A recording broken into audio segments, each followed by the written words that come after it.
వీరి ఆత్మాభివృద్ధి కొరకేనన్న సంగతిని జ్ఞాపకం పెట్టుకొని వింటున్న వంటలు జాగ్రత్తగా ఆలకించి, ఆలోచించి, పరికరించి, పరీక్షించి, ఆకలింపు చేసుకునే గొప్ప భాగ్యాన్ని ప్రతి ఆత్మకును దయచేయండి. యేసునాథుని ప్రశస్త నామాన ప్రార్థనను అడిగి వేడుకొనుచున్నాను మా కన్న తండ్రి. ఆమేన్. చాలా సంతోషం ప్రియులరే. మరి ముందుగా వేదికని అలంకరించినటువంటి మా తోటి సహజత పనివారు, దేవుని యొక్క సేవకులు అయినటువంటి ప్రతి ఒక్కరికి కూడా క్రీస్తునామాన నా ప్రత్యేక శుభాలు తెలియజేసుకునిచున్నాను. అటువలే విచ్చేసిన మీకు కూడా క్రీస్తునాథుని కరుణా కటాక్షాలు కలుగునుగాక. ఆమేన్. చాలా సంతోషం పిల్లలు. మరి ఇప్పటిదాకా తొలి పలుకులుగా సహోదరులు రాజేష్ గారు మీకు అందరికీ తొలి పలుకులకు కావాల్సిన విషయాల్ని అందించారు. నిజంగా నిన్న రాత్రి కూడా నేను చెప్పినట్లుగా ఎన్నో పదుల సార్లు, వారానికి 1-2 సార్లు, కొన్నిసార్లు అయితే వారం అంతా కూడా ఈ ప్రాంతాల్లోనే ఉంటూ ఉన్నాం, సేవలో ముందుకెళ్తూనే ఉన్నాం. అది మేము కానివచ్చు, మా పైన ఉన్నటువంటి అన్నలు కానివచ్చు, మీ సేవకులు కాపరులు కానివచ్చు, ఎన్నో రోజులు ఎన్నోసార్లు మీకు ప్రకటిస్తూనే ఉన్నారు వాక్యాల్ని. ఆదివారం వస్తే ఆరాధన, శనివారం వస్తే బైబిల్ తరగతులు, సోమవారం నుంచి శుక్రవారం వరకు ఆయా ప్రాంతాల్లో రమారమి సుమారుగా ఎన్నో సభలు, ఆ సభల్లో ఎంతో కొంతమంది వెళ్తూనే ఉంటారు. అనుదినం నేర్చుకుంటూనే ఉంటాం. ఇప్పటివరకు నేను కూడా ఇటువైపు వచ్చిన ప్రతిసారి కూడా ఎన్నో అంశాలు మీ ముందు మనం మాట్లాడాం. ఒక అబ్రహాము చరిత్ర గురించి మాట్లాడాను, ఒక మోషే చరిత్ర గురించి మాట్లాడాను, ఒక సంసోను చరిత్ర గురించి మాట్లాడాను, ఒక పౌలు చరిత్ర గురించి మాట్లాడాను, క్రీస్తునాథుని దివ్య చరిత్ర గురించి మాట్లాడాను, ఇర్మియా చరిత్ర గురించి మాట్లాడాను, యెహెజ్కేలు చరిత్ర గురించి మాట్లాడాను, ఎందరో భక్తుల చరిత్రల గురించి దేవుడు మా ద్వారా మాట్లాడించాడు.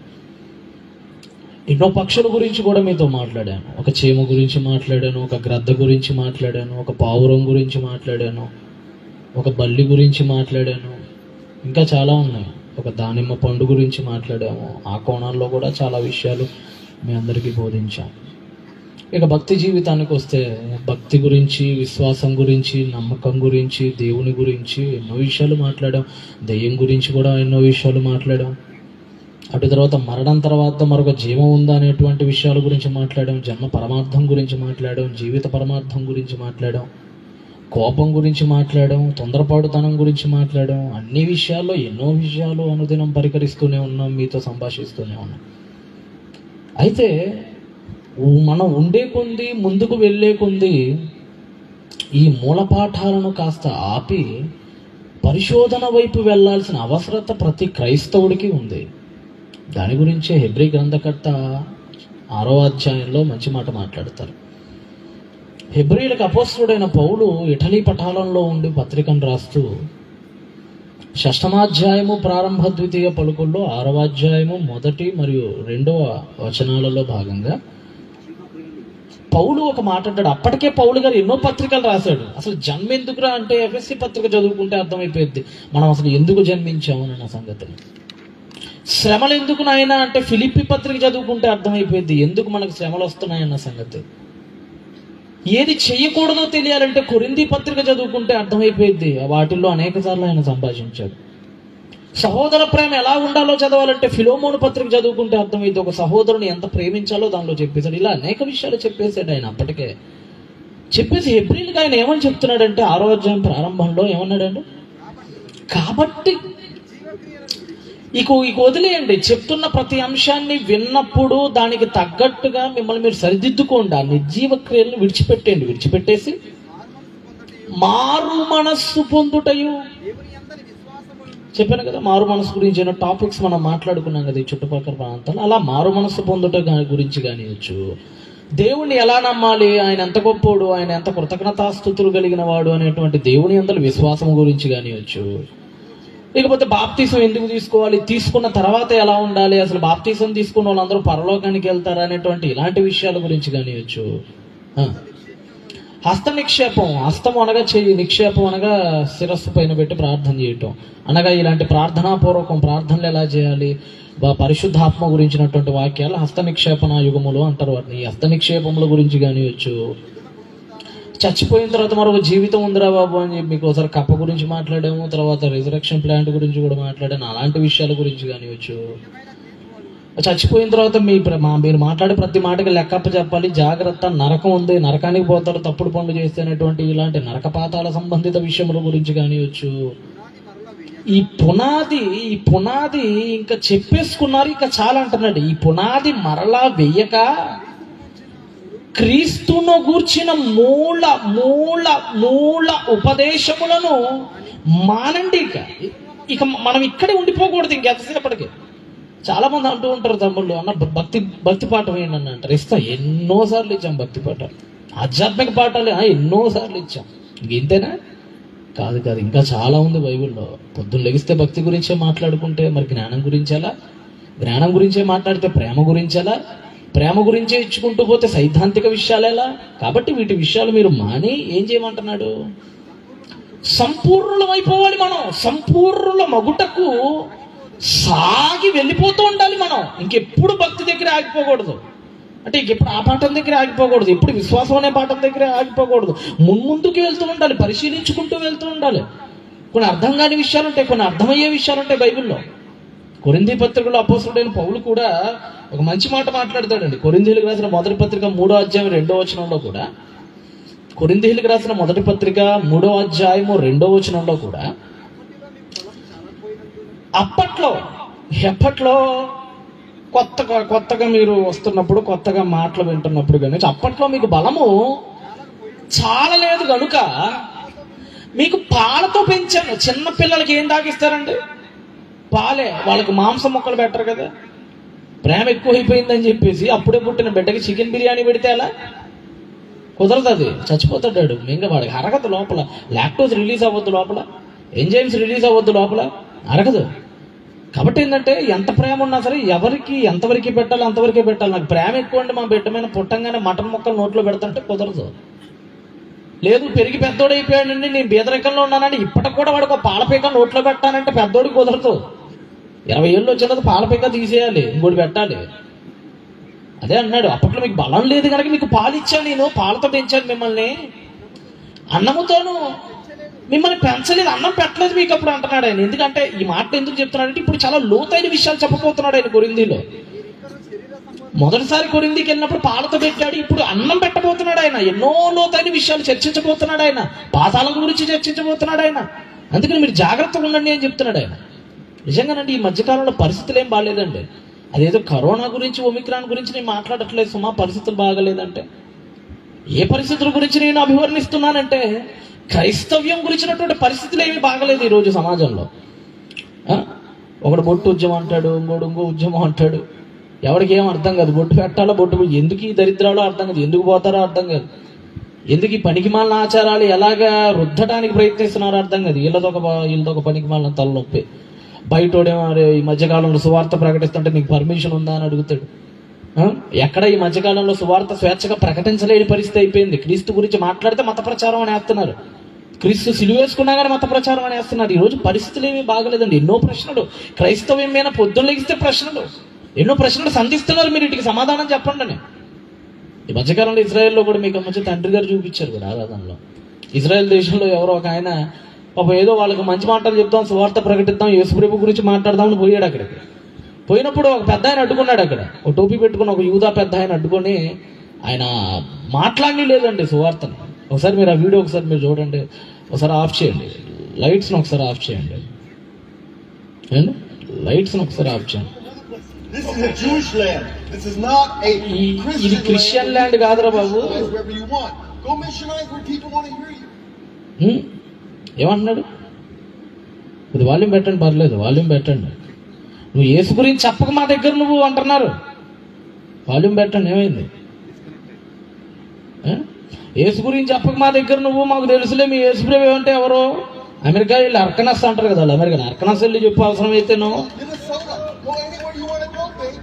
వాళ్ళు వింటారు నీ మాటలు, మా దగ్గర చెప్పక నువ్వు యేసుప్రభు గురించి. ఏమండి? నిజంగా ఎక్కడ పడితే అక్కడ క్రైస్తవులను అన్ని చోట్ల అట్టేసుకుంటున్నారు, సువార్తకు వెళ్లకుండా ఆపేస్తున్నారండి. ఆన్ చేయండి, లైట్స్ ఆన్ చేయండి. వీటిలో ముఖ్యంగా వీళ్ళలో భాగంగా ఈ మధ్యకాలంలోనండి ఎక్కువగా ప్రపంచ దేశాల్లో ఎక్కువగా నానుతున్నటువంటి విషయం ఏంటంటే, హెబ్రీయులకు రాసిన పత్రిక 3వ అధ్యాయం గురించి చాలా చోట్ల చర్చలు జరుగుతూ ఉన్నాయి ఈ మధ్యకాలంలో. హెబ్రీయులకు అపోస్తలుడైన పౌలు పత్రికను రాస్తూ ఇందాకే నేను చదివి వినిపించాను. ఎందుకు ఆ మాట అనాల్సి వచ్చిందంటే ఆయన అందుకనే మూలోపదేశాల గురించి కాదురా బాబు మనం లోపలికి వెళ్ళాలని ఆయన ఎందుకు అన్నాడంటే, 3వ అధ్యాయంలో ఒక చక్కని సంభాషణ ఆయన మాట్లాడతాడు హెబ్రీయులకి. 3వ అధ్యాయంలో హెబ్రీయులకు రాసిన పత్రిక 3వ అధ్యాయంలో ఒక మాటలో చెప్పాలంటేనండి, అసలు బైబిల్ అంటే ఏంటయ్యా అని ఒక మాటలో చెప్పాలంటే, బైబిల్ చెప్పే సారాంశం ఒకటే: కర్త, కర్మ, క్రియ అన్ని యేసే, అంతే. భూత, వర్తమాన, భవిష్యత్ అంతా యేసే. అసలు యేసు తప్ప ఏమీ లేదు బైబిల్, అంతే. ఫైనల్గా బైబిల్ చెప్పే సారాంశం ఏంటంటే యేసు, ఆయన నమ్మంతే. ఫైనల్గా మనకు బైబిల్ ఆది కాండం నుంచి చెప్పేది అదే. ఇక్కడ ఏం మాట్లాడుతున్నా చూడండి, 3వ అధ్యాయం ప్రారంభంలో, ఇందువలన పరలోక సంబంధమైన పిలుపులో పాలు పొందిన పరిశుద్ధ సహోదరులారా, సంఘానికి చెప్తున్నాడు ఆయన. పరలోకం కోసం మీ అందరికీ పిలుపు వచ్చింది కదా, మనందరినీ దేవుడు పిలిచాడు, మీకు కూడా పిలిచాడు. మీకు కూడా ఇన్విటేషన్ లెటర్స్ అందిని మీ అందరికీ. స్వర్గానికి రమ్మని మీ అందరికి ఇన్విటేషన్ లెటర్స్ ఎప్పుడో ఇచ్చేసాడు. మనుషులైనా సరే ఇవ్వకుండా ఉంటారేమో కానీ, పడకపోతే కొంతమంది పెళ్ళిళ్ళు కండి పడలేదు అనుకోండి, సొంత చుట్టాలను కూడా పిలవరు, సొంత బాబాయిని కూడా పిలవరు. ఎందుకంటే ఆడికి మాకు మాటలు లేవండి, మేము ఇవ్వండి అనేస్తారు. కొంతమంది బహుశా మర్చిపోవచ్చు, కొంతమంది పడక శత్రుత్వంతో ఇవ్వకపోవచ్చు పిలుపుని. కానీ దేవుడు అలాంటోడు కదండి. నువ్వు పరమ పాపి అయినా సరే నిన్ను పిలుస్తాడు ఆయన, నీ దగ్గరికి వచ్చేస్తాడు ఆయన, నీకు కూడా పిలుపు అందిస్తాడు ఆయన. మారు మనసు పొందండి అని చెప్పడమే పిలుపు. ఈరోజు సభంతా పిలుపే. అదే మనకు చెప్తున్నాడు, మీరు అందరూ పిలుపుని పొందారు కదా. మనం ఒప్పుకొనిన దానికి చదవండి. అపోస్తలుడును ప్రధాన యాజకుడనైన యేసు మీద లక్ష్యముంచుడి. ఒక రహస్యం చెప్తున్నాడు అక్కడ క్రీస్తు. అక్కడికి హెబ్రీయులకు ఒక రహస్యం చెప్తున్నాడు. మీరు మీ పాపాలను పోగొట్టుకోవడానికి ప్రధాన యాజకుడి దగ్గరికి వెళ్తారు కదా హెబ్రీయులారా, గొర్రెపిల్లని పట్టేసుకొని. పాపం చేసినప్పుడల్లా గొర్రెపిల్లని తీసుకొని ప్రధాన యాజకుడి దగ్గరికి వెళ్ళిపోయి, ప్రధాన యాజకుడు అడుగుతాడు, నువ్వేం చేసావు బాబు అంటాడు. అయ్యా నేను ఈ మధ్య ఒక అబద్ధం ఆడానయ్యా మా ఫ్రెండ్తో. అబద్ధమా? పౌరాన్ని తీసుకొచ్చి చంపేస్తాడు. అంటే పాపానికి తగ్గట్టుగా జంతువు ఉంటుంది అక్కడ. లేదయ్యా ఈ మధ్యకాలంలో నేను ఇంకొద్దిగా ఓవర్ యాక్షన్ ఎక్కువైపోయి కొట్టానయ్యా, ఇద్దరు కొట్టుకున్నామయ్యా, మా ఇద్దరికి పడట్లేదయ్యా, అనుకోకుండా వాడికి చాలా దెబ్బలు తగిలిపోయినట్టు గొర్రెపిల్లని తెచ్చేసి అంటాడు. సమాధాన పడు పోతేశాడు గొర్రెపిల్లడు. పాపాలు తీసేసుకోవటానికి పాపానికి తగ్గట్టుగా జంతువునో పక్షినో తీసుకువెళ్ళి తమ పాపాలు తీసేసుకుంటూ ఉంటారు ప్రధాన యాజకుడి దగ్గరికి వెళ్ళి. అప్పుడు ప్రధాన యాజకుడు అంటాడు, నువ్వు కొట్టావనైనా, అలా అయితే ఇది పలానా సెక్షన్ ప్రకారంగా నేరం కదా ధర్మశాస్త్రంలో, కాబట్టి ఇప్పుడు ఈ నేరానికి నువ్వేం చేయాలంటే ఒక గొర్రెపిల్లని తీసుకురంటే గొర్రెపిల్లని తీసుకొని వస్తారు. అప్పుడు ఆ గొర్రెపిల్ల మీద హస్తనిక్షేపణం చేస్తాడు ప్రధాన యాజకుడు. హస్తనిక్షేపణం అంటే గొర్రె తలకాయ మీద చేయబెడతాడు. చేయబెట్టి దేవుడికి ప్రార్థిస్తాడు, ప్రభువా ఇతను పాపం చేశాను ఆయన, ఈ పాపానికి ఇతను వాస్తవానికి అయితే చచ్చిపోవాలి, కానీ ఇలా చచ్చిపోతే మానవ జాతి అంతరించిపోతుంది కనుక నువ్వు మా పైన కృప నుంచి మీరు ఇచ్చినటువంటి వెసులుబాటు ప్రకారంగా ఇతని పాపానికి గొర్రె మీద మోపుతున్నాను ఆయన అని చెప్పి ఆ గొర్రెను అలా అటు ఇటు అలా విరిచేసి అలా కోసేస్తారు. ఆ రక్తాన్ని అతని మీద అలా ప్రోక్షిస్తారు. బలిపీఠంలో ఆ మాంసాన్ని దహించేస్తారు. అదే అన్నాడు, అరే నాయన మీరు పాపాలను తీసుకోవటానికి ప్రధాన యాజకుడి దగ్గరికి వెళ్తారు కదా, ఇంతకీ ఆ ప్రధాన యాజకుడు ఎవరంటే ఆయన ఎవరో కాదు, యేసుక్రీస్తే అసలు నిజమైన ప్రధాన యాజకుడు అని చెప్తున్నాడు. అసలు హెబ్రీ గ్రంథం అంతా కూడా యేసు ప్రధాన యాజకత్వం గురించి మాట్లాడుతూ ఉంటాడు అక్కడ. అప్పుడు యూదులకు ఒక డౌట్ వచ్చింది. అందరు నవ్వుకున్నారు పక్క యూదులు. ఏంటి యేసు ప్రధాన యాజకుడా? పౌలు అంటున్నాడు, అవునురా బాబు ఆయనేరా బాబు ప్రధాన యాజకుడు అన్నాడు. యూదులు అంటున్నారు, ఏం మాట్లాడుతున్నావు పౌలు నువ్వు? ధర్మశాస్త్రం ఏం చెప్పింది మనకు? యాజకులు లేవీలు అవ్వాలి కదా, ఈయనేమో యూదుడు కదా, యూదుడు యాజకుడు ఎట్టవుతాడు చెప్పు? ఈ ప్రపంచంలో ఎక్కడైనా ఎప్పుడైనా ఏ ప్రవక్త కాలంలోనైనా జరిగిందా నువ్వే చెప్పు అని పౌలు అడుగుతున్నారు వాళ్ళు. అందుకని 3 నుంచి 7 అధ్యాయాలు మొత్తం కూడా ఆయన ప్రధాన యాజకత్వం గురించే మాట్లాడుతుంటాడు. అసలు ఏమంటే యూదుడు యేసు ప్రభువుని నమ్మకపోవటానికి చాలా కారణాలు ఉన్నా వాటిలో ప్రధాన కారణం ఏంటంటే, ప్రధాన కారణం ఏంటంటే యేసుప్రభు ప్రధాన యాజకుడు వీళ్ళు చెప్తున్నారు అసలు ప్రధాన యాజకుడు లేవీ నుంచి రావాలి, ఇతనేమో యోధా నుంచి వచ్చాడు, అసలు అతనికి ఏ సంబంధం, కాబట్టి ఇతను ప్రధాన యాజకుడు కాదు, మీరు చెప్పేయని అబద్ధాలు, కాబట్టి మేము నమ్మం. ఇప్పుడు ఆ యూదుల వాదన అదే బైబిల్ చరిత్రలో. అసలు ఎందుకు లేవి గోత్రంలో ఉండాల్సిన ప్రధాన యాజకుడుగా పుట్టాల్సిన యేసు యూదా గోత్రంలో ఎందుకు పుట్టాడు? అసలు ఏం జరిగింది బైబిల్ చరిత్రలో? ఏమండి, బైబిల్లో కొంతమంది చేసిన తప్పు వల్ల ప్రపంచ స్థితిగతులే మారిపోయినాయండి. బైబిల్లో కొంతమంది భక్తులు చేసిన తప్పు వల్ల ప్రపంచ స్థితిగతులు మార్చేశాడు దేవుడు. తన ప్రణాళికలో మార్పులు చేసేశాడు దేవుడు. పాపం, అబద్ధం అనేది అప్పటికప్పుడు పుట్టేది కదండి, తరతరాల నుంచి వస్తుంది. ఈరోజు చిన్నపిల్లలకి అబద్ధాలంటే చాలా సులభంగా ఆడేస్తున్నారు. ఈరోజు అబద్ధాలు చిన్నపిల్లలు అంటే ఈరోజు పాఠ్య పుస్తకాల్లో కూడా అదే కదా. చాలాసార్లు ఒక పాఠం గురించి మీకు చెప్పాను ఇంగ్లీష్లో. జానీ జానీ ఎస్ పాప అంటాడు. రే జానీ ఎక్కడున్నారా అంటాడు. బెటర్ అదొక పాఠం, ఇంగ్లీష్లో అదొక పాఠం. మీ చిన్నపిల్లలకు ఉంటుంది, ఎల్కేజీ యూకేజీ వాళ్ళని అడగండి. అప్పుడు వీడు అంటాడు ఎస్ పాప ఇక్కడే ఉన్నా ఏంటి అని అడుగుతాడు వీడు. అప్పుడు నాన్నగారు అడుగుతాడు ఈటింగ్ షుగర్, ఏరా నువ్వు పంచదార డబ్బాలో తక్కువ ఉంది, నువ్వు తిన్నావు ఏట్రా అంటాడు. అప్పుడు వీడంటాడు నో పాప అంటాడు. అబ్బే నేను అమాయకుని పాప, నేనేం తినలేదు పాప అంటాడు. అప్పుడు ఆయన అంటాడు ఏది ఓపెన్ యువర్ మౌత్, నిజమేనరా నువ్వు చెప్పి ఒకసారి నోరు తెరువురా అంటాడు. అప్పుడు ఆ బొట్టోడు ఏం చేస్తాడంటే శుభ్రంగా నోరు తెచ్చి పక్క పక్క పక్క హా అని నవ్వేస్తాడు. నవ్వంగానే అబ్బా నా కొడుకు ఎంత ముద్దుగా నవ్వుతున్నాడు అని చెప్పి ఆడు బొగ్గ మీద ముద్దు పెట్టేసి ఆడు ఆడిన అబద్ధాన్ని కూడా పక్కన పెట్టేస్తాడు తండ్రి. అంటే ఇప్పుడు ఏం నేర్పించాలనుకుంటున్నారు ఈ పాఠం నుంచి అంటే అబద్ధాలు ఆడేసేయండి అని నేర్పిస్తుంది. ఈ మధ్య అమరపాలి గారని కలెక్టర్ గారు, మన వైజాగ్ ఆమె తెలంగాణలో ఎక్కడో కలెక్టర్గా చేస్తున్నాము, తను వరంగల్ అట్టుకుంటాం మొన్నటి దాకా. ఆమె పిలిచారు ఎందుకో ఇలానే మోరల్ క్లాస్ ఇమ్మని పిలిస్తే ఆమె క్లియర్గా చెప్తుంది స్టూడెంట్లకు ఏమని, అబద్ధాలు ఆడండి సహజం, అబద్ధాలు ఆడతాం సహజం, మీరు అబద్ధాలు బాగా ఆడేసేయండి, ఏం పర్లేదు, అబద్ధాలు ఆడే నేను తెచ్చుకొచ్చాను, మీరు కూడా అబద్ధాలు ఆడితేనే ఎత్తుకొస్తారని చెప్తున్నాను. అంటే అబద్ధాలు ఆడేయండి చాలా సింపుల్గా. ఏంటి ఇక్కడ వ్యభిచారం చెయ్యని వాళ్ళు ఎవరైనా ఉన్నారా అంటే కొన్ని చేతులు పైకెత్తుతారు. కానీ నేను ఆ మాట ఎత్తనేయంలేండి, ఎందుకంటే అవన్నీ మనకు వద్దులే. కానీ ఇప్పుడు మారిపోతాయి పరిస్థితులన్నీ. వ్యభిచారం చేయని వాళ్ళు ఉన్నారా అంటే బహుశా మీరు కొంతమంది చేతులు ఎత్తచ్చు. మందు తాగని వాళ్ళు ఎవరైనా ఉన్నారా అంటే కొంతమంది మీరు చేతులు వేయచ్చు. సిగరెట్ వాసన ఇంతవరకు తెలియని వాడు ఎవరైనా ఉన్నాడా అంటే కొన్ని చేతులు పైకి ఎత్తచ్చు. ఎందుకంటే కొంతమంది బాప్తిసం తీసుకోవడం మునుపు దాగుండొచ్చు కాబట్టి వాళ్ళు చేతులు పైకి ఎత్తకపోవచ్చు. ఈ ప్రపంచంలో హత్య చేసిన వాడు మీరు ఎవరైనా ఉన్నారంటే నా తెలిసి ఇక్కడ ఎవరు చేయి పైకి ఎత్తలేదు. ఎందుకంటే అది ఎవరు తొందరగా చేయరు, అది ఎవరు అదంతా వేరే గ్యాంగ్, అదంతా రౌడీలకు సంబంధించినవి కాదు. మానభంగాలు చేసిన వాళ్ళు ఎవరైనా ఉన్నారంటే అప్పుడు కూడా చేతులు పైకి రాకపోవచ్చు, ఎందుకంటే అసలు మనకు సంబంధించిన పాపాలు కావు, మనం ఎప్పుడు వాటి జోలి కూడా పోలేదు కాబట్టి. కానీ ఈ ప్రపంచంలో ఇక్కడ కూర్చున్న వాళ్ళు ఎవరైనా సరే నేను అబద్ధం ఆడలేదండి ఇంతవరకు అన్నోడు చేతులు పైకి ఎత్తండి. అసలు అబద్ధం అంటే ఏంటో అసలు ఇప్పటి వరకు తెలియదండి నాకు అన్నోడు ఎవరైనా ఉన్నారా? అబద్ధం చిన్న పిల్లోడు సైంటిఫికల్గా 5వ నెల నుంచి బిడ్డలకు అబద్ధం ఆడటం ప్రారంభిస్తున్నారంట. వీడికి ఇంకా మాటలు కూడా రావు అప్పటికి. 5వ నెల నుంచే ఆ మోగ సైకిల్తో నాడు అబద్ధం మాట్లాడేస్తున్నాడు చిన్నప్పటి నుంచి. అంటే ఏంటి అబద్ధం ఏంటండి, ఎంత కూరుకుపోయింది ఏంటండి ఈ అబద్ధం ఎక్కడ ప్రారంభమైందో మీకు అనేక సార్లు చెప్పాను, సేవకులు కూడా చెప్పే ఉంటారు మీకు. ఎప్పుడో హవ్వ దగ్గర సాతాన్ దగ్గర ప్రారంభమైంది ఈ తంత్రం, తరతరాలు పాక్కుంటూ వచ్చింది. హవ్వాడిన అబద్ధం చివరికి కయ్యని నేర్చుకున్నాడు, కయ్యి నుంచి కొడుకులకు వచ్చింది. భక్తులు కూడా విడిచిపెట్టలేదండి. చివరికి అబ్రహాం కూడా చివరికి అబద్ధం ఆడాల్సిన పరిస్థితి వచ్చేసింది. మీకు అందరికీ తెలుసు, ఒకసారి దేవుడు ప్రత్యక్షం అవుతాడు, మిస్టర్ ఇబ్రహాం నీకు కుమారుని పుట్టించబోతున్నాను ఆయన అంటాడు. అప్పుడు వెంటనే అబ్రహాం ఏం చేస్తాడు? ఆదికాండం గ్రంథం ఒక తప్పు ఎలా పాకుతుందో మనకు అర్థం కావాలి. ఆదికాండం గ్రంథం 17వ అధ్యాయం 17 ఆదికాండము గ్రంథము 17వ అధ్యాయము 17వ వచనం తీయండి. దేవుడు నాయనా 100 ఏళ్ళు వచ్చేస్తున్నాయి కదరా, నీకు బిడ్డని ఇస్తానైనా అబ్రహామా అని అడిగినప్పుడు అబ్రహాం ఏమంటున్నాడంటే సాగిలపడి ఏం చేశాడట? చిన్న నవ్వు ఒకటి నవ్వేశాడటండి అబ్రహాం. అయ్యా 100 ఏళ్ళు వచ్చినాయి నా బతుక్కి,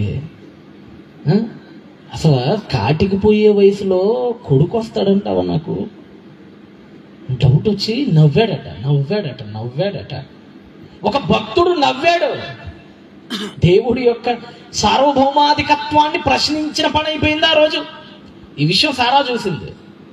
అప్పుడే తెలిసింది కదా భర్త ఎలాంటి భర్త ఏం చేశాడు. ఇప్పుడు సారా అమ్మ కూడా దేవుడు ఒకనొక మూమెంట్లో ప్రత్యక్షమైనప్పుడు 18వ అధ్యాయంలో ఆమె ఏం చేసింది చూడండి. 18వ అధ్యాయం 15వ వచనం చూడండి. 18వ అధ్యాయం 15 ఎలా పాకుతూ వచ్చిందో చూడండి. సారామ్మ కూడా భయపడింది. ఆమె నవ్వింది అక్కడ భయపడి. ఆమె ఆల్రెడీ నవ్వింది పైగా అంటుంది ఒక అబద్ధం వచ్చేస్తుంది ఆమె నోట. సింపుల్గా అబద్ధం. ఏమంటుంది? నవ్వింది. మరలా అబద్ధం కూడా ఎవరితో ఆడుతుందంటే సాక్షాత్తు దేవుడితో. ఎవరితో? అసలు దేవుడు ముందు అబద్ధం ఆడాలనే థాట్ రావటమే దారుణం. ఎందుకంటే ఆయనకి నువ్వు అబద్ధం ఆడితే నమ్మటానికి ఆయన ఏమన్నా మీ నాన్న మా నాన్న? లేకపోతే ఆయన అబద్ధం ఆడితే నమ్మటానికి మీ ఇంట్లో అమాయకుడు అనుకున్నావా, పిచ్చోడు అనుకున్నావా? ఆయనకి సమస్తం తెలుసు. అసలు నువ్వు నవ్వక ముందే నవ్వుతావని కూడా ఆయన ముందుగానే తెలుసు. ఆయన భవిష్యత్ ఎరిగిన వాడు. ఆయన భవిష్యత్ దృశ్యకారుడు. ఆయన దీర్ఘదర్శకుడు. ఆయన ముందు అబద్ధం వచ్చేసిందండి. అబ్రహాము నవ్వాడు. ఆ నవ్వు మళ్ళీ ఏమక బాకింది భార్యకి. ఏమా నవ్వింది? నవ్వుతో పాటుగా ఒక అబద్ధం. నేను నవ్వలేదు నాయన అనేసి. ఇప్పుడు ఆయన ఏమన్నాడు? అవును, నా ముందు అబద్ధం ఆడతావేంటి నువ్వు చండాలంగాను? మీ ఆయనకి చెప్పుకోపో వింటాడు నేను నవ్వలేదంటే. ఇష్మాయిల్కి చెప్పుకో, హాగర్కి చెప్పుకో, వాళ్ళు అంటారు. నా ముందు చెప్తావేంటి నువ్వు నవ్వావు అని చెప్పాడండి. పాకుతుంది చూడండి, ఒక జబ్బు పాకుతుంది. అబ్రహాము నవ్వు సారాకు వచ్చేసింది. సారా ఒక అబద్ధం ఆడేసింది. ఇప్పుడు ఆ అబద్ధం మళ్ళీ అబ్రహాంకి వచ్చేస్తుంది. ఒక జీన్స్ లో వెళ్ళిపోతుంది అబద్ధం అన్నది. సారా అబద్ధం ఆడేసింది. సారా అబద్ధం ఆడంగానే దేవుడు అక్కడ శిక్షించాలి. దేవుడు ఎందుకంటేనంటే పాపం చేసిన వెంటనే దేవుడు అన్ని తరుణాల్లో శిక్షించడు. ఎందుకంటే చాలాసార్లు చెప్పా, పాపం చేసిన వెంటనే శిక్షించాలనంటే ఇక్కడ కూర్చునే మీరు, మాట్లాడే నేను, వేదిక మీద ఉన్న మనందరం ఎప్పుడో చచ్చిపోవాలి. ఎందుకంటే ఇక్కడ పుణ్యాత్ముడు ఎవడూ లేడు కదా. ఊహ తెలిసినప్పటి నుంచి తెలుసో తెలియకో మొత్తానికి అన్ని పాపాలు చేసేసాం కదా. పాపానికి శీఘ్రంగా శిక్ష పడాలంటే అసలు ఇక్కడ ఎవడు ఉండడు. అసలు పుట్టు పురుగు ఏమి ఉండదు. మానవ జాతి ఎప్పుడు అంతరించిపోవాలి. అందుకని దేవుడు తొందరగా శిక్ష వేయడు. ఖచ్చితంగా ఇది ప్రపంచానికి ముప్పు అంటేనే శిక్ష వేస్తాడు. తక్షణ శిక్షలు అప్పుడే ఉంటాయి. తక్షణ శిక్షలు ఎప్పుడు పడితే అప్పుడు వేడు దేవుడు. తక్షణ శిక్షలు దేవుడు అననీయ సప్పిరాకి వేసాడు, తర్వాత హీరోజుకి వేసాడు, తర్వాత కాలంలో కోరహుకి వేసాడు కొంత సమయాల్లో. అప్పుడప్పుడు కొంతమందికి వేసాడు తప్ప అందరికీ తక్షణ శిక్షలు వేయరా దేవుడు. ఇక్కడ సారా నవ్వింది, అబద్ధం ఆడింది. ఆ అబద్ధానికి పెద్దగా దేవుడే శిక్ష విధించలా. ఇది అబ్రహాం చూశాడు. అదేంటి దేవుడేంటి అబద్ధం ఆడినా కానీ శిక్ష విధించలేదు అంటే, అబద్ధం ఆడినా ఏం కాదా? ఏమనైతే చంపేసేవాడు కదా ఇప్పటికి. అయితే అబద్ధం అంత పెద్ద పాపం ఏమి కాదన్నమాట. అబద్ధం ఏమి మనం అనుకున్నంతగా చంపేసేంత పాపం ఏమి కాదన్నమాట అని అనుకొని చివరికి అతిపెద్ద అబద్ధం ఆడేశాడండి. తర్వాత కాలంలో దేవుడు శిక్ష విధించకపోవటం చూసి అబద్ధం అబ్రహాంకి అలవాటు అయిపోయిన తర్వాత ఏమన్నాడు? తర్వాత ఏం జరిగిందో 20వ అధ్యాయానికి వచ్చాడు. 18వ అధ్యాయంలో సారా అబద్ధం ఆడింది. అబద్ధానికి దేవుడు పెద్దగా శిక్ష వేయలేదు. దాన్ని ఒక అణువుగా తీసుకున్న అబ్రహాము అబద్ధం పెద్ద పాపమేమి కాదేమోనని సింపుల్గా అబద్ధాలు ఆడేయటం ప్రారంభించేశాడండి. అసలు అబద్ధం అంటే ఏంటో అప్పుడులా తెలియదు అబ్రహాంకి. అబద్ధం ఎలా ఆడాలో కూడా తెలియదు ఆ మహానుభావుడికి. భార్య దగ్గర చూశాడు, నేర్చుకుని ఇప్పుడు అప్లై చేస్తున్నాడు. 20వ అధ్యాయము ఎన్నో వచనం? 2వ వచనం చదవండి. 2. దేవుడు వద్దు నాయన అనగానే ఐగుప్తుకు పోతాడు. అక్కడ దేవుడికి అవిధేయుడు అయిపోయాడు. అప్పటికే అవిధేయుడు అయిపోయాడు అబ్రహాం. కొన్ని క్షణాల్లో విశ్వాసుడు కూడా అవిధేయుడు అయిపోయాడు. దేవుడు నీ కణాన్ని ఇస్తానన్నప్పుడు కణాన్ని ఆగిపోవాలి. కణాల్లో కరువు వచ్చిందని చెప్పి ఐగుప్తుకి వెళ్ళిపోతాడు. దేవుడు అసలు వెళ్ళొద్దని చెప్తాడు. అసలు వద్దున ఐగుప్తుకి వెళ్ళటానికి దేవుడు పర్మిషన్ లేదు అసలు అక్కడ. కానీ ఐగుప్తుకి వెళ్ళిపోతాడు. ఇప్పుడు వెళ్ళిపోయాడు. దేవుడి మాట దాటాడు. ఇప్పుడు ఒక అబద్ధం ఆడాలి. ఇప్పుడు 20వ అధ్యాయం 2. అక్కడ మనుషులు మంచోళ్ళు కాదు కదా, అందుకని ఏం చేశాడు చదవండి. అప్పుడు అబ్రహాము తన భార్య అయిన సారాను గురించి, ఈమె నా భార్య కాదు, ఈమె ఎవరంటే నా చెల్లి వస్తాయిద్దిలే, నా చెల్లి అని చెప్పాడట. అంటే భార్యని చెల్లి. అబద్ధం చూడండి ఎంత సులభంగా ఆడేసాడు చూడండి అబద్ధం. ఇప్పుడు అనిపిస్తుంది విశ్వాసానికి పితరుడా నువ్వు కూడా అబద్ధం ఆడావా నాయన అని. అవును. ఆ తర్వాత మళ్ళా అంటాడులేండి, లేదు నా తల్లి కుమార్తె కాదు నా తండ్రి కుమార్తె అన్నట్టుగా ఏదో మాట్లాడుతుంటాడు. తర్వాత ఏదైతేనే మొత్తానికైతే యోధా చట్ట ప్రకారంగా ఆమె సహోదరుని కూతురు చెల్లి అయ్యేది వాస్తవానికి. అది ఎలాగైంది ఏంటనే తర్వాత సంగతులేండి. చెల్లెలు అన్నమాట అయితే నిజమే, చెల్లె అని చెప్తాడు. అది కూడా ఒక అబద్ధమైన కోణంలో ముందుకు తీసుకెళ్ళిపోతాడు. ఈమె నా చెల్లిని వేస్తాడు. ఎందుకంటే అక్కడ లాజిక్ ఏంటంటే ఆమె చక్కనిది. ఆ చక్కనిది అయితే అబీమెలెకు గారు చూస్తాడంటే ఆమెను తీసుకుంటాడు. ఈమె చక్కలేదు కాబట్టి, ఈమెకి ఇతను భర్త కాబట్టి, ఈ భర్త బతుకుంటే ఈమె నా దగ్గరికి రాదని నన్ను చంపేస్తారు చివరికి. మా భార్య అందగత్తైతే నా ప్రాణానికి ముప్పు, నన్ను చంపేసి నా భార్యను తీసుకుపోతారు అని ఒక భయం, ఒకప్పుడు లేని భయం అది. లోతుని రాజులు పట్టేసుకుంటారు 19వ అధ్యాయం. ఒకసారి చూడండి, ఒక అబద్ధం ఎలా దారి తీస్తుందో చూడండి. 19వ అధ్యాయంలో ఆదికాండము 19వ అధ్యాయంలో మనం ఇలా చదువుకుంటూ కిందకు వచ్చేస్తే కొంతమంది రాజుల్ని తరుముతాడు చూడండి. సొదొమ రాజుల్ని, నాకు కొద్దిగా సైట్ ఎక్కువ, కొద్దిగా నాకు అందిస్తూ ఉండండి అప్పుడప్పుడు. 19వ అధ్యాయం 14 చదవండి. 19వ అధ్యాయం 14. లోతు బయటికి వెళ్ళి తన కుమార్తెలను పెండ్లాడనై ఉన్న తన అల్లులతో మాటలాడలేండి, ఈ చోటికి విడిచిపెట్టదు, రండి, యెహోవా ఈ పట్టణంలో నాశనం చేయబోచున్నాడని చెప్పాను. ఇదంతా అయిపోయిన తర్వాత వాళ్ళు వస్తారు. వాళ్ళు వచ్చిన తర్వాత వాళ్ళతో ఫైట్ చేస్తారు చూడండి. ఆ సందర్భంలో 14 అధ్యాయం చెప్పండి, వచనం చెప్తున్నారో ఏం చెప్తున్నారో అర్థం కదా. 14వ అధ్యాయము వాళ్ళందరినీ తరిమే సందర్భం ఎక్కడ? 14 వచనమా? అబ్రహాము 14వ అధ్యాయం 14. ఒక అబ్రహాంలో ఒక మార్పు కనపడుతుంది మీకు అక్కడ. 14వ అధ్యాయం 14. అబ్రహాము తన తమ్ముడు చెరపట్టబడినని విని తన ఇంట పుట్టి అలవరచబడిన 300 పనులేదు మండును వెంటబెట్టుకొని దానుమట్టుగా రాజులను తరిమెను. ఎవరెవరిని తరిమాడట? రాజుని ఒక్కని కాదు, రాజుల్ని తరిమాడట. అంటే చాలా మంది రాజుల్ని తరిమేశాడు. నెక్స్ట్ చదవండి. రాజుని తరిమాడు రాత్రి వేళ. 17 వచ్చిన చదవండి. 17 ఇంకా బాగుంటుంది. 17. అతడు కదొర్లాయోమెరుకులకు అతనితో కూడా ఉన్న రాజులను ఓడించి తిరిగి వచ్చినప్పుడు ఓడించేశాడట రాజులందరినీ. ఒక్కొక్క రాజుని వెంటపడి అబ్రహాం ఏమి ముసలోడు ఏదో కర్రపోటు వేసుకొని తిరుగుతాడు అనుకోమాకండి. అబ్రహాం కర్రపోటే కాదు, కత్తిపోటు కూడా వేయగలడు. అబ్రహాం చాలా గొప్ప వీరుడు కూడా. ఆయన రాజుల్ని పరిగెత్తించి ఓడించాడు ఒక్కడు. రాజులు ఒక సామాన్యుడు ఓడించడం ఏంటంటే విచిత్రం. కాకపోతే రాజులు మరొక రాజు ఓడించాడంటే అర్థం ఉంది. నీ బోటోడు నా బోటోడు ఒక 90 ఏళ్ళ ముసలోడు ఓడించాడంటే ఎంత పరాక్రమవంతుడు ఆలోచించాడు అబ్రహాం. రాజుల్ని ఓడించిన అబ్రహాం అంటే భయం లేనివాడనే కదా. రాజులనే ఓడించినాడు. ఆఫ్టర్ ఆల్ ఒక రాజుకు భయపడ్డాడండి ఇక్కడ. ఒక్క రాజు, ఒకళ్ళకి మించిన రాజులను ఓడించేసావు కదా నువ్వు. పక్కన 14వ అధ్యాయంలో 20వ అధ్యాయానికి వచ్చినప్పుడు భయపడిపోయాడు. ఎంతమంది రాజులట? 9 రాజులట. చూడండి ఎన్నో వచనం అది 9వ వచనం చదవండి. 9.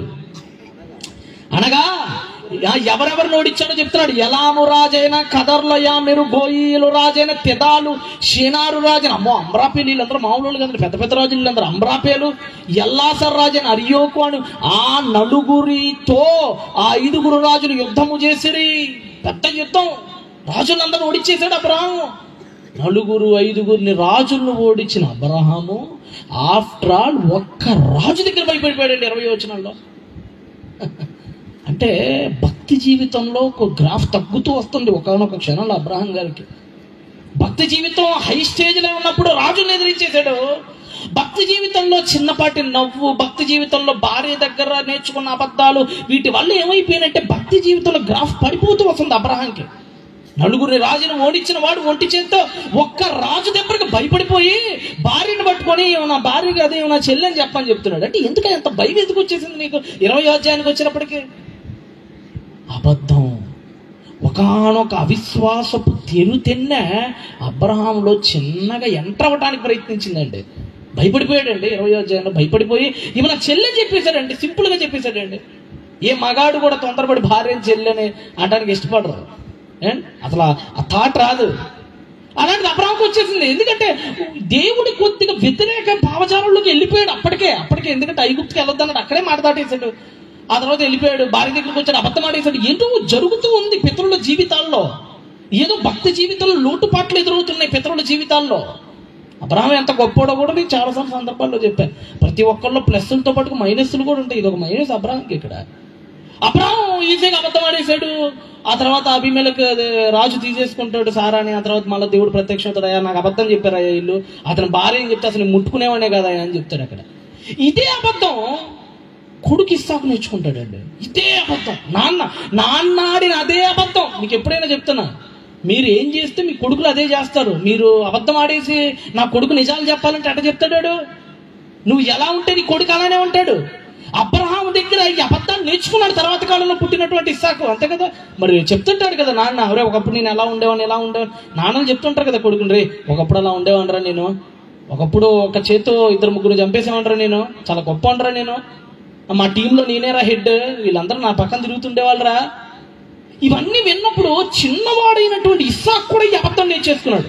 అబద్ధం నేర్చేసుకుని ఇస్సాకు ఏమైపోయాడు? 26వ అధ్యాయానికి రండి. 20వ అధ్యాయంలో అబ్రహాం అబద్ధాన్ని 26వ అధ్యాయంలో ఇస్సాకు అప్లై చేసేసాడు. మళ్ళా 26వ అధ్యాయం 7వ వచనం, 26వ అధ్యాయం 7వ వచనం. ఇప్పుడు ఇస్సాకు నాన్నగారి పని అయిపోయింది, ఇప్పుడు ఇస్సాకు వచ్చాడు. ఇస్సాకు గెరారులో నివసించెను. ఆ చోటి మనుషులు అతని భార్యను చూసి, మళ్ళీ అదే సందర్భం ఎదురైందండి. అతని భార్యను చూసి, అరే అసలు రిబ్కా అంటేనే బ్యూటిఫుల్ అని అర్థం. రిబ్కా చాలా అందగత్త, సారా కంటే అందగత్త. రిబ్కా చాలా చక్కనిది, ఎల్మాహన్ ఉంటుంది అంటే చాలా చక్కది ఆమె. ఆమె బ్యూటీ ముందు ఎవరు పనికిరారు, అలాంటిది రిబ్కా అంటే. ఇక్కడ ఈ రిబ్కాని చూడంగానే వాళ్ళకి ఏంట్రా ఇంత అందంగా ఉంది ఏంటి అమ్మాయి, ఎవరు అని ఆరాలు చేస్తున్నారు అమ్మాయిని. అక్కడ ఆ నెక్స్ట్ ఏం జరిగింది? అతడు మరలా అదే తప్పు చేశాడు. ఇప్పుడు ఇస్సాకు కూడా అంటున్నాడు, ఈమె ఏమన్నా భార్య కదండి, ఏమన్నా చెల్లివలస అవుతులేండి. అదే అబద్ధం. పాకుతూ వస్తుంది చూడండి ఒక అబద్ధం. ఎప్పుడైనా అంటే అబద్ధం అనేది మీరు ఆడటం ప్రారంభించారంటే మీ తరతరాల్లోకి వెళ్ళిపోయింది. అది ఎక్కడో అబ్రహాం గారి దగ్గర ప్రారంభమైన అబ్రహాం నవ్వటం చూసింది సారా నవ్వేసింది. ఒక అబద్ధం ఆడటం అబ్రహాం చూశాడు, ఇస్సాకు కూడా అబద్ధం ఆడేస్తున్నాడు. ఇప్పుడు యాకోబు అయితే జీవితం అంతా అబద్ధాలు అయిపోయింది. యాకోబు అయితే పొద్దున్న అసలు యాకోబుకు సింపుల్గా వస్తాయి అబద్ధాలు, లెక్క కూడా పెట్టుకోవడం అవసరం లేదు. సింపుల్గా మోసం చేస్తాడు ఎవరినైనా. ఇస్సాకేమో గెరారు రాజును మోసం చేద్దాం అనుకున్నాడు, యాకోబు ఏకంగా ఇస్సాకుని మోసం చేశాడు. తాత అబద్ధం కొడుకు వచ్చింది, కొడుకు అబద్ధం మనవడికి వచ్చేసింది తర్వాత కాలంలో. ఇక యాకోబు జీవితం అంతా అబద్ధాలు అయిపోయినాయి. అబద్ధాల పరంపర పెరిగిపోయిందంటే ఇక యాకోబు అబద్ధాలు వాళ్ళ కొడుకులకు వచ్చేసినాయి. ఏసేపు చావకపోయినా కానీ చచ్చిపోయాడు అని చెప్పి మళ్ళీ వాళ్ళ అబద్ధాలు ఆడేశారు. షిమ్యోన్ అబద్ధం ఆడేశాడు. షిమ్యోన్ ఆడిన ఒక అబద్ధం జీవితాన్ని నాశనం చేసింది షిమ్యోన్కి, లేవీకి. అది మీకు బైబిల్ జాగ్రత్త పరిశీలిస్తే ఎలా జనాభా సంఖ్య తగ్గిపోయిందో షిమ్యోను గోత్రానికి, ఎలా గోత్రాల్లో కూడా మార్పులు వచ్చేసినాయో మీకు అర్థమైంది. ఇలా ఎక్కడో ఆయన అబద్ధాలు, ఆ కళ్ళపులాడు, ఆ మాటలు పాకి ఈ రోజు యేసును నమ్మకపోవడానికి యూదులకు అదే ఒక కారణం అయిపోయింది. ఇందాక వాక్యపట్నంలో చదువుకున్నట్టుగా సామెతల గ్రంథం 6వ అధ్యాయం 16వ వచనంలో యెహోవాకు అసహ్యమైన వాటిల్లో అబద్ధాలు ఉన్నాయి, బొంకాలు ఉన్నాయి, కళ్ళలాడు మాటలు ఉన్నాయి. 6వ అధ్యాయం 16వ వచనం సామెతల గ్రంథం తీయండి మళ్ళీ. యెహోవాకు అసహ్యం, దైవాసహ్యం, దేవుడికి నచ్చనివి, దేవుడికి అసహ్యమైనవి, దేవుడికి హేయమైనవి 6 ఉన్నాయట. ఇంకొకటి కూడా కలుపుతున్నాడు ఆయన. అసలు ఒకటి ఉంది, అది మర్చిపోయాడు, అందుకని మళ్ళా కలుపుతున్నాడు. 7 కలవు, 7 ఆయనకి హేయములు. ఇంకా నెక్స్ట్ అవేంటంటే, ఒకటేంటంటే అహంకారం అంట. అస్సలు దేవుడికి అస్సలు నచ్చదండి. ఈ ప్రపంచంలో దేవుడికి అస్సలు నచ్చని వాటిల్లో ప్రథమమైంది అహంకారం. నెక్స్ట్ అది కళ్ళలాడు నాలుక. రెండోది కళ్ళలాడు నాలుక. కళ్ళము అంటే అర్థం ఏంటంటే లేనిది చెప్పేయటం, ఏదో వంకలు చెప్పేయటం, ఏదో అపవాదులు నెట్టేయటం, ఏదో అబద్ధాలు మాట్లాడేయటం, అసత్యాలు మాట్లాడేయటం. ఇది కళ్ళలాడు నాటుకంటే వంకలు అబద్ధాలని ఊరకనే మాట్లాడేసే నాలుకంటే దేవుడికి అస్సలు నచ్చదంట. మీలో చాలా మందికి ఈ ఖచ్చితంగా ఉంటుంది ఈ గుణం, కళ్ళలాడు నాలుక. కళ్ళలాడు నాలుక సింపుల్గా అబద్ధం ఆడేస్తారండి. సింపుల్గా ఎరా ఎక్కడికి వెళ్ళావు అని అడిగావు అనుకోండి, అప్పుడప్పుడు తమ్ముడు మా దగ్గరికి వస్తుంటారు. వాడు వెళ్ళేది ఒక ఊరు, వెళ్ళానని చెప్పేది ఒక ఊరు. వాడు ఎవరినో కలవటానికి ఏదో పోతాడు, అది చెప్తే తిడతారని చెప్పి ఇంకో కారణం చెప్తాడు వీడు. మళ్ళీ లేదన్నా నేను పలానా నెల్లూరు ఎటు పోయానన్నా అంటాడు. అదేంట్రా నెల్లూరులో, అదేంటి నిన్న ఎవరో ఒంగోలు చూసారట కదా నిన్ను అన్నాడు. మళ్ళీ దానికి ఒక అర్థం, లేదు నెల్లూరు నుంచి ఒంగోలు వచ్చానంటాడు మళ్ళీ. ఏంటి మాటలేంటి, ఎన్ని అబద్ధాలు. నోరు తెరిస్తే ఒక అబద్ధాన్ని కప్పిపుచ్చుకోవడానికి పడే శ్రమలు ఈ ప్రపంచంలో యుద్ధంలో కూడా పడరండి. అన్ని శ్రమలు. ఒక యజమానట ఒక పనోడికి చెప్పాడు, రే అమ్మాయి గారికి పెళ్లి కుదిరింది కదా, రేపు అమావాస్య రోజు పెట్టుకుందాం అనుకున్నాం మన ముహూర్తం. పాప రోజు ఏదో వర్షం పడేటట్టు ఉందట, ముహూర్తం మార్చుకున్నామని మన వియ్యంకుల గారికి చెప్పరా అని చెప్పి పనోడిని పంపించాడట. పనోని పంపించారట యజమాని.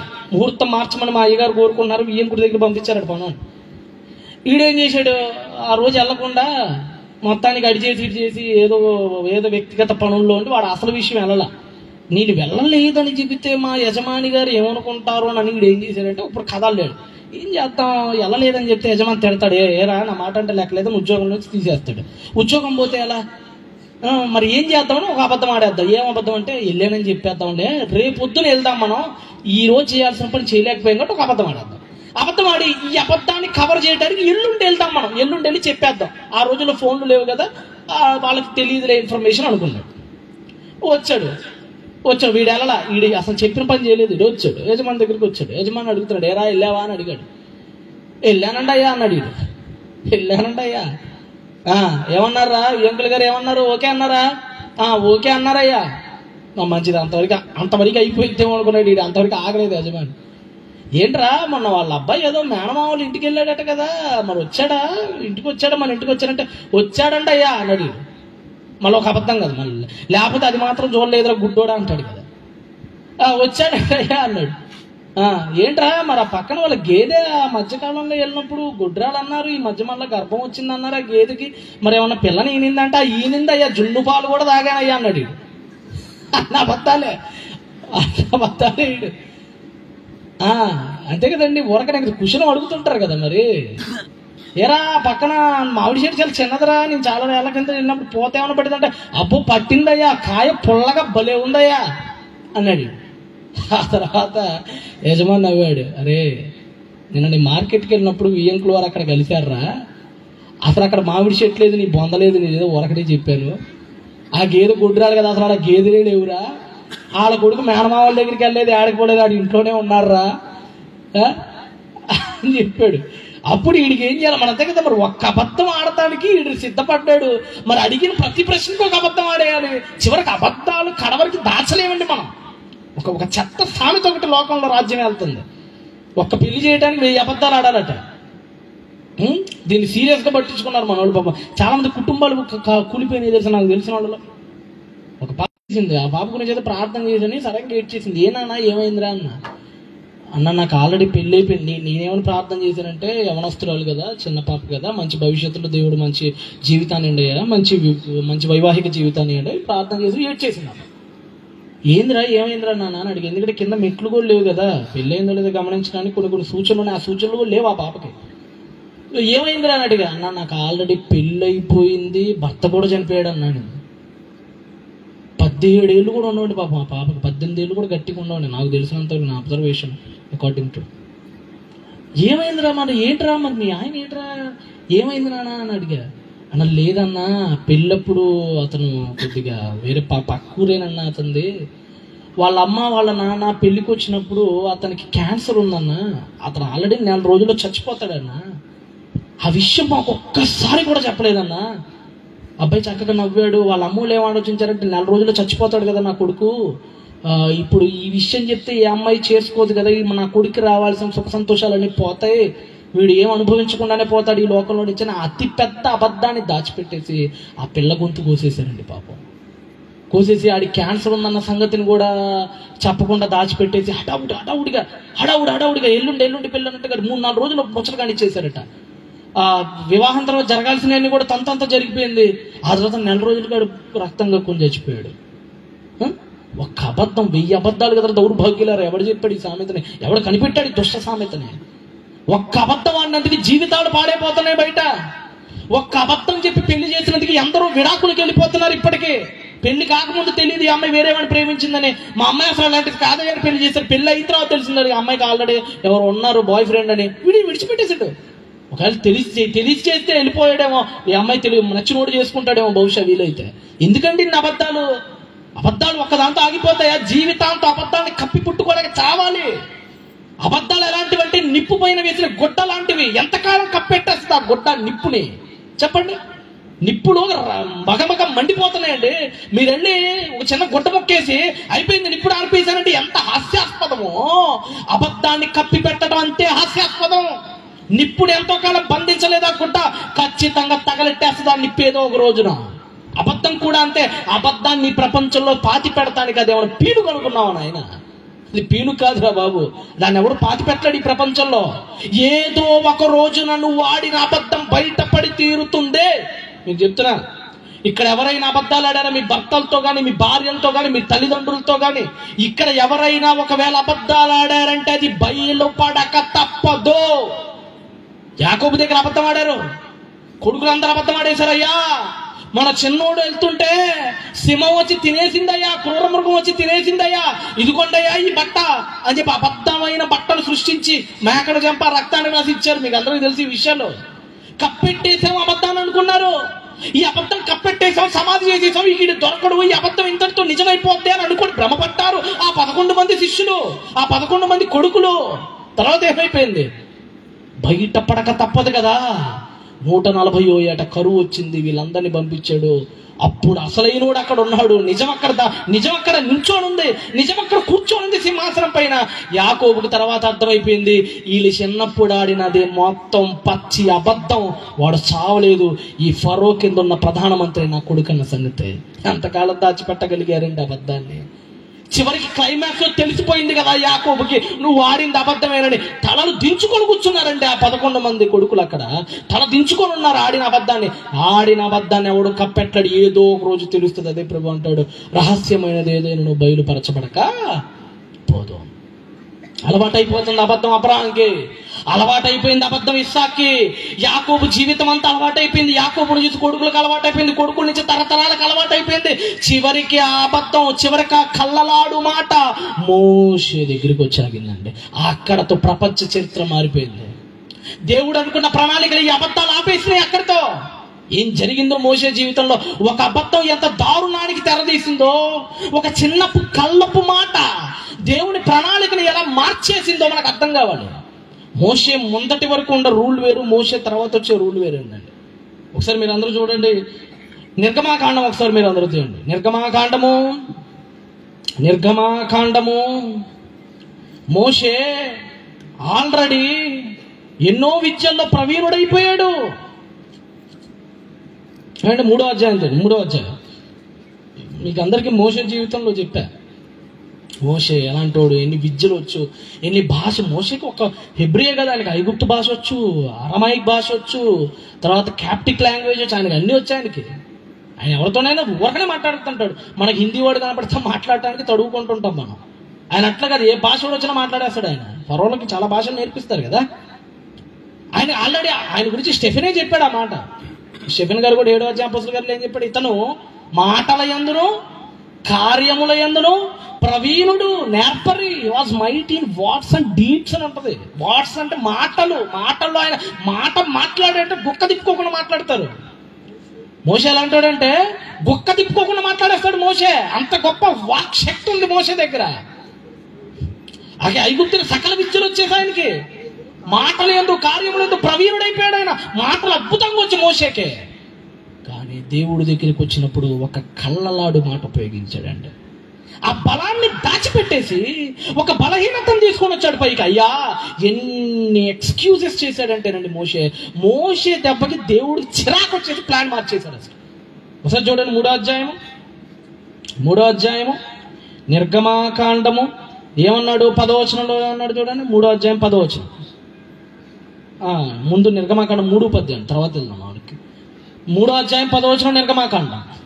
కాగా రమో మోసెస్, కమాన్ రా నాయన విట్రా, రము ఎక్కడ పంపిస్తా నేను? ఫరో యొద్దకు పంపిస్తా నేను, ఫరో యొద్దకు పంపిస్తా నేను అని అన్నాడు.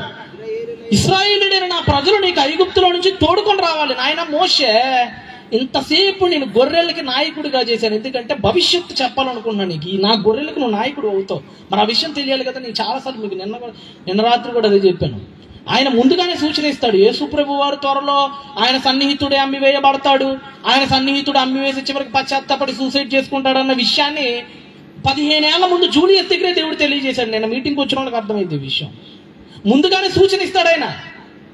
దావీదు భవిష్యత్తులో రాజు అవ్వబోతున్నాడు, అప్పటికప్పుడు రాజుని చేయడు ఆయన. ముందుగా కొన్ని టాస్కులు ఇస్తాడు ప్రతి ఒక్కడికి. ఇక్కడ కూర్చున్న ఎవరు కూడా ఓరకనే అయిపోయిన వాళ్ళు ఎవరు లేదు. అలా టాస్కులు, ఆ టాస్కులు గెలవాలి, నువ్వు పైకి రావాలంటే. దావీదుకి రాజు చేయాలంటే ముందు సింహాన్ని పంపించాడు. ఆ టాస్క్ గెలిచాడు. ఎలుగుబంటిని పంపించాడు. గెలిచాడు.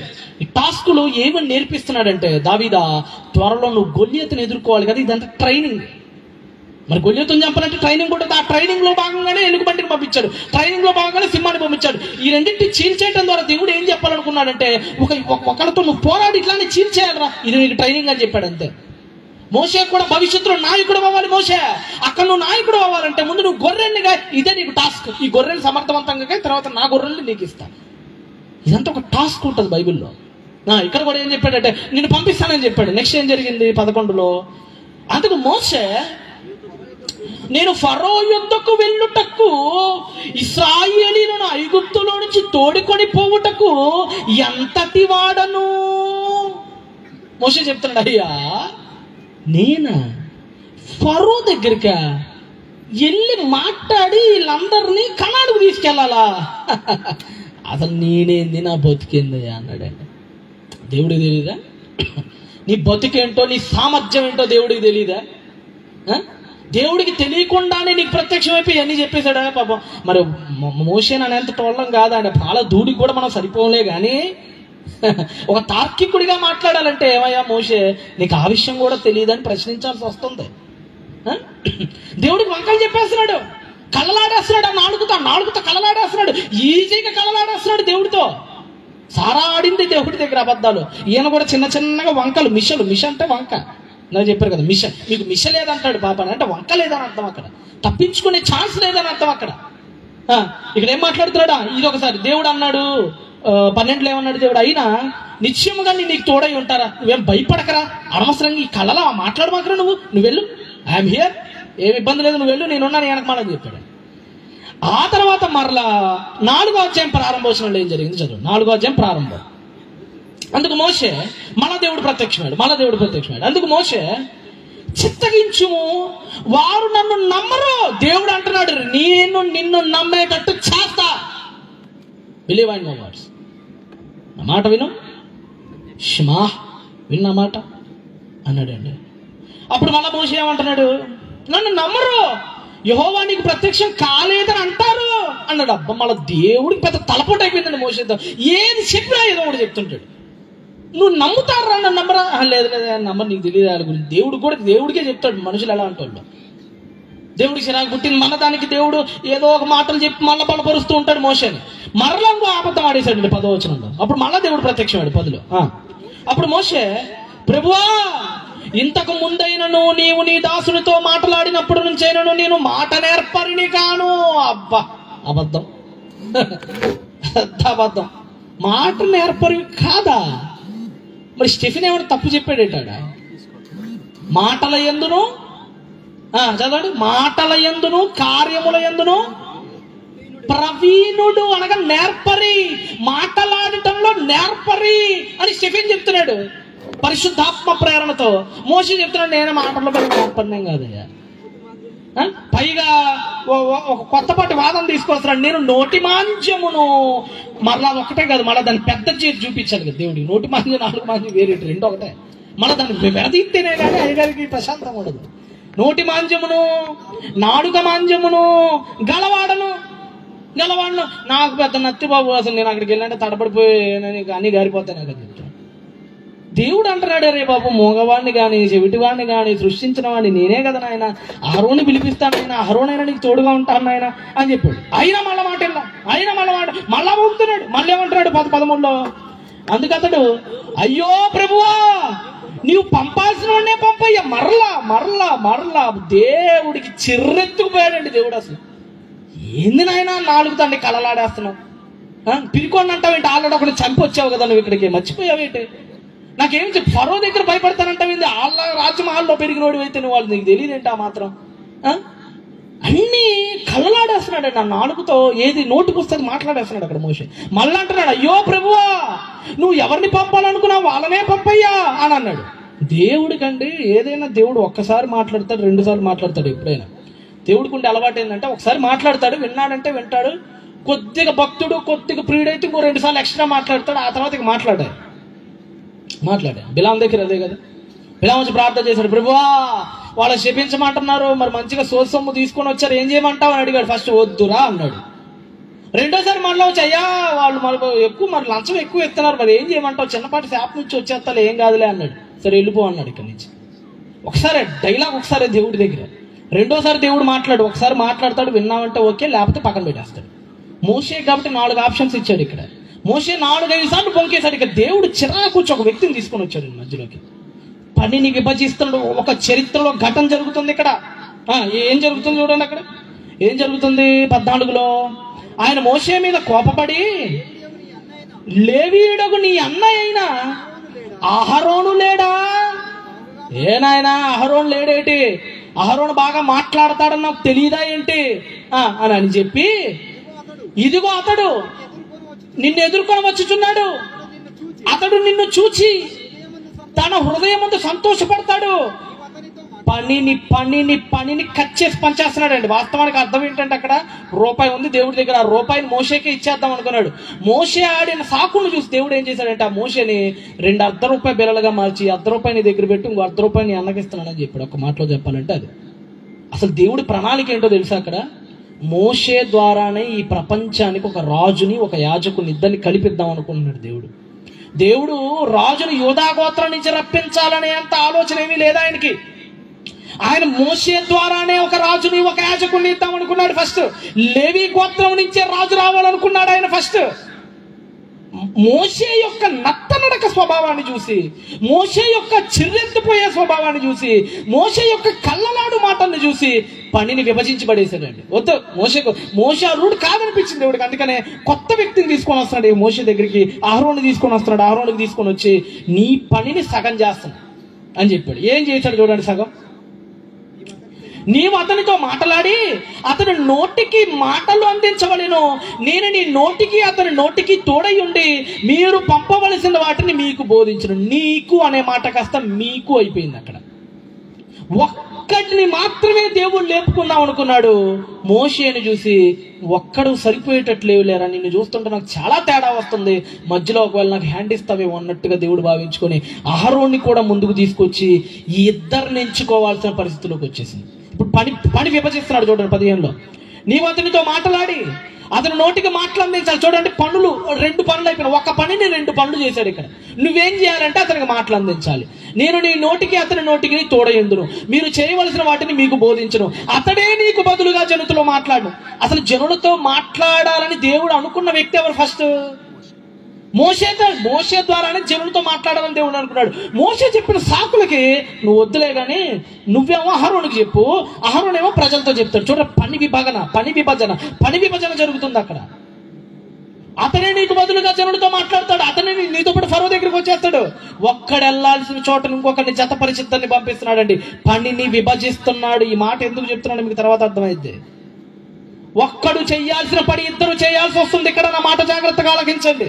ఒక్కడు చేయాల్సిన పని ఇద్దరు చేయాల్సి వస్తుంది. ఒక్కడు చేయాల్సిన పని ఇద్దరు చేయాల్సి వస్తుంది. ఒక్కడు చేయాల్సిన పని ఇద్దరు చేయాల్సి వస్తుంది. ఒక్కడు చేయాల్సిన పనిని ఇద్దరు చేయాల్సిన పరిస్థితిలోకి వచ్చేసింది. అక్కడ రాజుగా యాజకుడుగా ఒక్కడు చేయాల్సిన పని, రాజు వేరుగా యాజకుడు వేరుగా ఇద్దరు చేయాల్సిన పని ప్రారంభమైంది.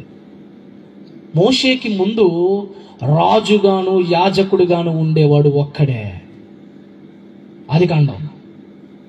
ఆదికాండము గ్రంథము 14వ అధ్యాయము 18వ వచనము. ఆదికాండము గ్రంథము 14వ అధ్యాయము 18వ వచనము. మరియు షాలేము రాజైన మెల్కీసెదెక్, సెదక్ అంటే నీతిమంతుడు, మాలిక్ అంటారు కదా, అరబిక్లో అయితే మాలిక్ అంటారు, షోయబ్ మాలిక్ అంటారు కదా పాకిస్తాన్. మాలిక్ అన్న మలాకి అని ఎన్నో ఒకటే. మాలిక్ అంటే రాజు అని అర్థం, మెల్లెక్కు అంటారు కదా, మెల్లెక్ అన్నా కానీ అదే. మెల్కీసెదెక్ అంటే సెదకే నా రాజు, నీతే నా రాజు అన్నట్టుగా ఉంటుంది. నీతికి రాజు అనే అర్థం వస్తుంది. షాలేము రాజు అని మెల్కీసెదెకు రొట్టెను, జాగ్రత్తగా రండి, ద్రాక్ష రసాన్ని తీసుకొని వచ్చాను. అతడు జాగ్రత్తగా రండి, ఇతను ఆల్రెడీ ఎవరట? షాలేము రాజు అంటే రాజు ఎవరు? మెల్కీసెదెకు. రాజుతో పాటుగా ఇతను ఎవరో కూడా చెప్తాడు చదవండి. రొట్టెను ద్రాక్షరసాన్ని తీసుకుని వచ్చాను. అతడు సర్వోన్నతుడైన దేవునికి యాజకుడు. ఇద్దరా ఒకడా చెప్పండి? ఒకడే. ఆయనే రాజు, ఆయనే యాజకుడు. మోషేకి ముందు ఆయనే రాజు, ఆయనే యాజకుడు. రెండు పనులు ఒక్కడే చేసేవాడు మోషేకి ముందు. మోషే వల్ల ఒక్క పని ఇద్దరు చేయాల్సి వస్తుంది ఇక్కడ. అందుకని దేవుడు ఏం చేశాడంటే, మిస్టర్ మోసెస్, ఇద్దరు చేయాల్సిన పని ఒక్కరి చేత చేయించాను నేను మెల్కీసెదెకు కాలంలో. నువ్వు బొంకులు ఆడుతున్నావు కాబట్టి, నువ్వు కళ్ళలు ఆడుతున్నావు కాబట్టి, లేనిపోని వంకలు చెబుతున్నావు కాబట్టి, నాకు అసహ్యమైన కళ్ళలాడే మాటలు నీ నోటి నుంచి వస్తుంది కాబట్టి ఒక రహస్యం నీకు చెప్తున్నాను. అదేంటంటే, ఇక్కడి నుంచి ఇప్పటిదాకా ఒక్కడు చేసినటువంటి ఆ మెల్కీసెదెకు పనిని విభజించి పడేస్తున్న అహరోను ఒక పని చేయాలి, నువ్వు ఒక పని చేయాలి. పని విభజన జరిగిపోతుంది అక్కడ. రెండు రూట్లు వేసేస్తున్నాడు అక్కడి నుంచి. అప్పటిదాకా ఒకే రూటు, మోషే వంకల వల్ల రెండు రూట్లుగా మారిపోయింది అది. ఇప్పుడు అహరోను వచ్చాడు. అహరోను అసలు పెద్ద నీతిమంతుడు ఏమీ కాదు. అహరోను చేసిన దుష్ట కార్యాలు చాలానే ఉన్నాయి. అహరోనికి ధైర్యం ఏమీ పెద్దగా లేదు. అహరోను మీకు అందరికీ తెలుసు, పైన ఒక ధర్మశాస్త్రం ఇస్తున్నప్పుడే బంగారపు దూడం చేసేసి ఇదే మీ దేవత కానిచ్చేయండి అంటాడు. అప్పుడు అహరోన్ని మోషే చంపాలని కూడా చూస్తాడు. ద్వితీయోపదేశకాండంలో ఉంటుంది ఆ మాటలు. నేను అంటే పెద్ద క్యారెక్టర్ ఉన్నాడేం కదా అహరోను, అయినా కానీ అహరోనికే యాజకత్వం ఇచ్చాడు. ఎందుకు ఇచ్చాడండి? ఏమండి, దేవుడు తనను ఆరాధించే పని ఎవరికి పడితే వాడికి ఇస్తాడా? ఏంటి, ఉజ్జియా మంచోడా కదా చెప్పండి? ఉజ్జియా మంచోడా, అహరోను మంచోడా? కష్టం చెప్పాను కదా, లోతుల్లోకి వెళ్ళాలి మనం. ఉజ్జియా మంచోడా, అహరోను మంచోడా? Uzziah top 1 character. ఉజ్జియాదే. ఉజ్జియా విగ్రహారాధన వ్యతిరేకించినాడు, అహరోను ఏకంగా విగ్రహాన్ని చేసినాడు. ఎవరు గొప్ప చెప్పండి? ఇప్పుడు విగ్రహారాధనని వ్యతిరేకించిన ఉజ్జియా గొప్పడా, ఏకంగా విగ్రహాన్ని చేసిన అహరోను గొప్పడా? పక్కాగా ఉజ్జియానే గొప్పడు. అలాంటి ఉజ్జియా వచ్చి యాజక ధర్మం నిర్వర్తిస్తే దేవుడు ఏం చేశాడు? ఉజ్జియాకి ఏం చేశాడు? కుష్ఠరోగం ఇచ్చాడు. అంత గొప్ప నీతిపరుడు యాజకత్వం చేస్తేనే కుష్ఠరోగం వచ్చేసిందే. ఇలాంటి విగ్రహాన్ని చేసిన అహరోనికి ఎలా ఇచ్చాడండి యాజక పదవులు వాళ్ళ కొడుకులకి? ఎందుకు ఇచ్చాడంటే, అహరోను భక్తిని బట్టి కాదు, మోషే అవిధేయతను బట్టి, మోషే కళ్ళలాడు మాటలను బట్టి, మోషేకి రావాల్సిన ఆ యాజకత్వం అన్నది అహరోనికి వెళ్ళిపోయింది, అహరోను కొడుకులకి వెళ్ళిపోయింది. మోషే సాకుల వల్ల వెళ్ళిపోయింది అహరోను కొడుకులకి. ఇంకో మాట చెప్తా మీకు, జాగ్రత్తగా. ఇంకో మాట చెప్తా. విడాకులు అనేవి ఎప్పుడు వచ్చినాయి చెప్పండి? మోషే అసలు ఏసు ఎందుకు వచ్చాడో మీకు అర్థం కావాలండి. ఏసు ఎందుకు వచ్చాడో చాలా రకాల కారణాలు ఉన్నాయి. ఇదొక ప్రధాన కారణం. ఈ ప్రధాన కారణం ఏంటంటే, మోషే ద్వారా ఏవైతే నష్టాలు జరిగినాయో ఆ నష్టాలు పూరించడానికి ఏసు వచ్చాడు. ఉదాహరణకు ఇంకో మాట చెప్తాను ఇప్పుడు మీకు. ఇప్పుడు దాకా మీతో సంభాషించినట్లుగానే ఆదిలో యాజకత్వం, రాజకత్వం ఎంతమందికి ఉండేది? మీరు నాకు ప్రతిస్పందించారంటే నా మాట మీకు అర్థమవుతుంది, మీకు కాస్త బల్బు వెలుగుతుంది, కాస్త లోపలకు మీరు కూడా వస్తున్నారు నాతో పాటు అని అర్థం. మోషేకి ముందు యాజకత్వం, రాజకత్వం ఎంతమందికి ఉండేది? ఒక్కడికే ఉండేది. ఓకే, ఒక్కటికి మోషే వల్ల ఏమైపోయింది? అది 2. ఇది ఒక పాయింట్. నెక్స్ట్ పాయింట్ చెప్తా. విడాకులు అన్నవి ఎవరి ద్వారా వచ్చినాయి ఈ లోకానికి? ఎవరి నుంచి, ఎవరి ద్వారా వచ్చినాయి విడాకులు? ఆదిలో విడాకులు ఉన్నాయా? ఆదామ వాళ్ళ దగ్గర విడాకులు ఉన్నాయా? లేవు. ఆదామ వాళ్ళ దగ్గర సచ్చినా బతికినా భార్యాభర్తలు ఇద్దరు ఒకరినొకరు అర్థం చేసుకుని ఎట్ట బతుకుతారో బతికిదామండి అంతే. విడాకులు అన్నవి లేవు వాళ్ళ దగ్గర. విడాకులు అన్నవి అసలు దేవుడు చెప్పలేదు వాళ్ళకి. ఆదామ వాళ్ళ దగ్గర నుంచి అసలు విడాకులు అన్నవి లేవు. ఆదిలో విడాకులు అన్నవి లేవు. ఏకంగా ఉండేవాళ్ళు వాళ్ళు. అంతే కదా, ఏమన్నాడు ఆయన? మీరు ఇరువురు ఏక శరీరం అనగా వాళ్ళిద్దరు ఒకటే. ఇద్దరు కాదు, ఒకటే. భార్యాభర్తలు అంటే దేవుడి దృష్టిలో ఒకటే. ఈ ఒక్కడిని రెండుగా విడగొట్టే విడాకులు ఎవరి నుంచి వచ్చినాయి? మత్తయి సువార్త 19వ అధ్యాయం. మత్తయి సువార్త 19వ అధ్యాయం 7-8 చెప్పాను కదండి. ఇప్పటిదాకా మీకు జన్మ పరమార్థాలు, భక్తి, విశ్వాసం ఇవన్నీ మీరు వినేశారు. మీరు వినాల్సినవి ఇంకా చాలా ఉన్నాయి. ముందుకు వెళ్ళిపోవాలి మనం. ఎక్కడ పడితే అక్కడ ఆగిపోకూడదు. చాలా పెద్దది బైబిల్ గమ్యస్థానం. వెళ్తూనే ఉండాలి, అలసిపోకూడదు. ఇక్కడ చెట్టు ఆగింది కదా ఆగిపోమాకండి, బయలుదేరండి.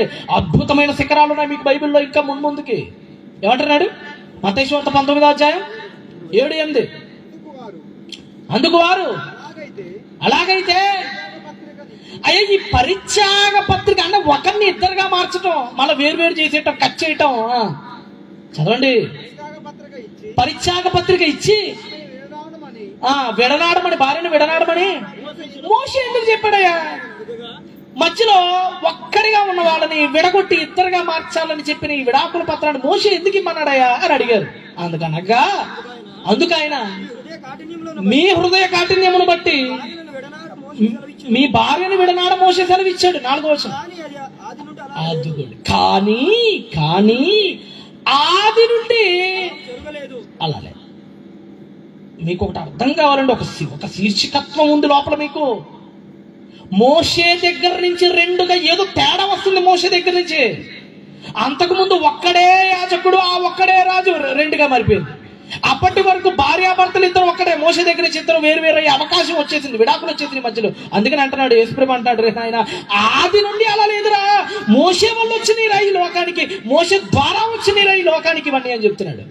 అయితే ఇప్పుడు మరలా ఏసి అంటున్నాడు, మోషే దగ్గర విడిపోయినటువంటి ఈ భార్యాభర్తల్ని, ఈ విడాకులు అనేటువంటి ప్రాసెస్ ని ఈయన తెగొట్టేస్తున్నాడు. ఇక్కడికి వచ్చి ఈయన తెగొట్టేసి ఏమంటున్నాడు చదవండి.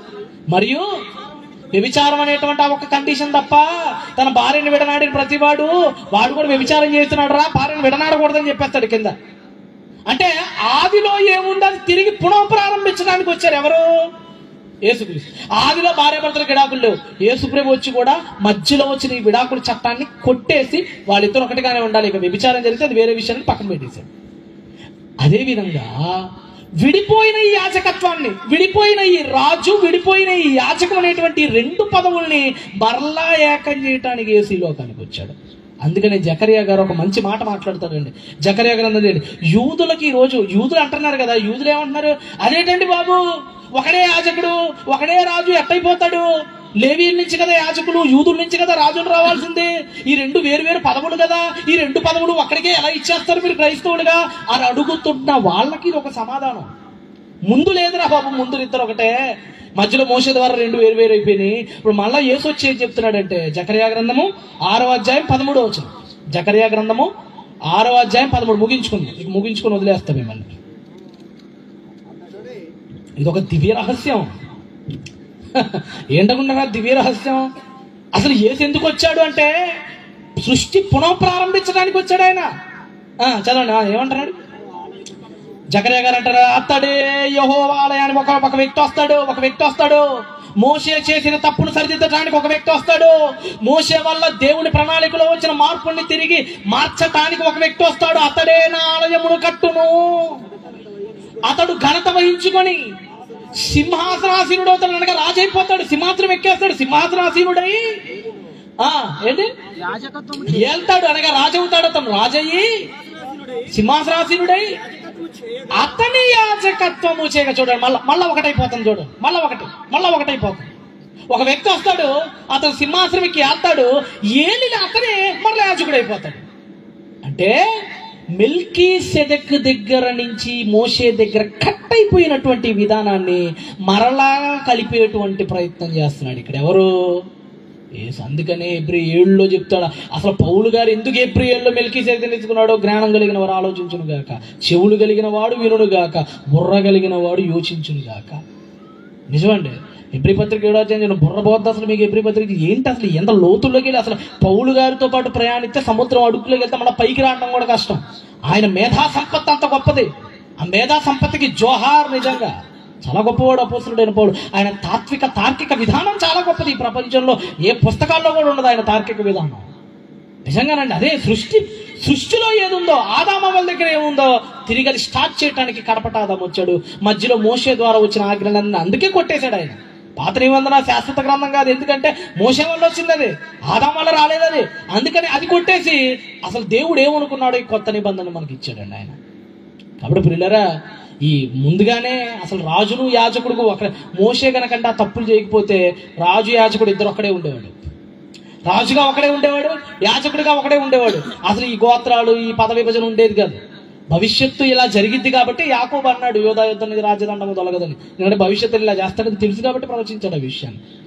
కాబట్టి ప్రియులరా, ఒక దివ్య రహస్యం ఏంటంటే ఈ ప్రపంచంలో యాజకుడిగాను రాజుగాను ఒక్కడే ఉన్న తరుణం మోషే సాకుల ద్వారా, కళ్ళలాడు మాటల ద్వారా, యెహోవాకి హేయమైన వంకలు చెప్పటం ద్వారా అది రెండుగా మారిపోయింది. మరలా యేసు విధేయత చూపించి వంకలు చెప్పలేదండి యేసు మోషేలాగా. యేసు మోషేలా వంకలు చెప్పలా. నాయన నువ్వు వెళ్ళాలరా, నా నిమిత్తం ఎవడు పోవును అన్నప్పుడు ఏమన్నాడు ఆయన? Yes my dear lord, I am here, నేను ఉన్నానయ్యా. మోషే నా నిమిత్తం నువ్వు వెళ్ళాలి అన్నప్పుడు నా వల్ల కాదు నాకు నత్తి బాబు అన్నాడు. మోషే చేసిన సాకుల్ని తెంపి విధేయత కనపరచడానికి వచ్చాడు. అందుకని ఇందాక మొదటి వాక్య భాగంలో చెప్పాడు సహోదరులు, ఒకని అవిధేయత వలన పాపం ఎలా వచ్చిందో ఒకని విధేయత వలన జీవం అలా వచ్చింది మనందరికి. కాబట్టి పిల్లరా, ఈ దివ్య రహస్యం ఏంటంటే దేవ అసహ్యం వలన ఈ లోకానికి వచ్చినటువంటి మధ్య భాగం అన్నది ఈ క్రీస్తు యొక్క విధేయత వలన మరలా ఒకటైపోయింది. అందుకని ఇప్పుడు మరలా రాజు వేరు కాదు, యాజకుడు వేరు కాదు. ఈరోజు రాజు యాజకుడు ఒక్కడే, ఆయన ఎవరు? ప్రభువు అయిన యేసు. ఈరోజు అదే బాధ్యతను మనకు కూడా ఇచ్చాడు ఆయన. చీకటి కదండి, ఆశ్చర్యకరమైన వెలుగులోనికి మిమ్మల్ని పిలిచిన వాడి నిమిత్తం ఆయన గుణాతిశయం ప్రకటించడం మనందరం ఎవరట? రాజులు యాజకులు కాదు. ఇప్పుడు మనమే రాజులు, మనమే యాజకులం. ఏలేది మనమే, పూజించేది మనమే, ఆ భగవంతుడిని, ఆ దేవుణ్ణి. కాబట్టి పిల్లలు, ఆదిలో ఉన్నదాన్ని తిరిగి స్థాపించడానికి యేసు వచ్చాడు. కాబట్టి ఈ లోతైన విషయాలు ఇంకా చాలా ఉన్నప్పటికీ కూడా పౌలు అన్నట్టుగా మీ శరీరం సహకరించదు కనుక నేను పాలతో పెంచాను అన్నట్లుగా ఇంకా అనేక లోతులు ఉన్నప్పటికీ కూడా నేను కావాలని ఆపేస్తున్నాను. లేకపోతే ఇంకా అనేక లేఖన భాగాలు, అనేక లోతులు ఉన్నాయి. కానీ చాలామంది చదువు లేని వారు, పల్లెల్లో ఉన్నవారు. కానీ ఒక ధైర్యంతో చెప్పిన ధైర్యం ఏంటంటే, ఎక్కువ ఇక్కడ సభలు జరుగుతూ ఉంటాయి కాబట్టి సహజంగా ఆలోచన పరిపక్వత పెరుగుతుంది అనేటువంటి ఆలోచనతో ముందుకు వెళ్ళిపోవాలి సంపూర్ణత్వంలోకి అనేటువంటి ఆలోచనతో ఇవన్నీ మీకు తెలియజేసాం. రేపటి దినాన్న ఇంకా అనేక విషయాలు మనం తెలుసుకునేటువంటి ప్రయత్నం చేద్దాం. ఇక నుంచి బైబిల్ బాగా అర్థమైన వారికే ప్రసంగాలు అర్థమయ్యే స్థాయి వస్తుంది. జాగ్రత్తగా ఆలోచించండి, కళ్ళు మూసుకోండి, చిన్న ప్రార్థన చేసుకుందాం. పరిశుద్ధుడా, ప్రేమ నమ్మకము కలిగిన మా కన్న తండ్రి నాయన, యేసు ప్రభు లేవీడు కాదు కదా, లేవీడుగానే ఆయనకి యాజకత్వం ఎట్లా వచ్చింది అని అడుగుతున్న వారికి, అరే బాబు, అసలు ఆ లేవీడికి యాజకత్వం ఇచ్చిందే మోసే పొరపాటు వల్ల, లేకపోతే లేవీడికి వచ్చిందో లేదో కూడా తెలియదు. ఒక్కడే పరిపాలించేవాడేమో, ఒక్కడే యాజకుడు అయ్యేవాడేమో. మోసే పొరపాటు వలన యాజకుడు వేరైపోయాడు, లేవీడు వేరైపోయాడు. మెల్కీసెదెకు క్రమము దెబ్బతినింది. ఈ దెబ్బతిన్న ఈ క్రమాన్ని తిరిగి కలపటానికి క్రీస్తు లోకానికి వచ్చాడు. అదే దివ్య రహస్యం, దైవాసహ్యం. దేవుడికి అసహ్యమైన కళ్ళలాడు వంకలు మోసే చెప్పాడు. అందుకని ఇది రెండు వేరు వేరైపోయింది. మరలా మొదటి క్రమాన్ని కలపటానికి క్రీస్తు వచ్చాడు. ఇది ఆ రహస్య భావం. కాబట్టి పిల్లరా, బిడ్డలకి లోతు కూర్చున్న 100 మందిలో కనీసం ఒకళ్ళిద్దరికైనా అర్థమయ్యిద్దేమో అన్న ఆశతో రోజు ముగిస్తున్నాను. రేపటి దినాన పామరులో కూడా అర్థమయ్యేటట్లుగా మాట్లాడే ప్రయత్నం, వాళ్ళకు కూడా కావలసినటువంటి అంశాలను లేవనెత్తుకునే ప్రయత్నం చేసే గొప్ప భాగ్యాన్ని మా అందరికీ అనుగ్రహించుకుని కష్టపడిన నష్టప్పని జ్ఞాపకం చేసుకోండి, దీవించండి, ఆశీర్వదించండి.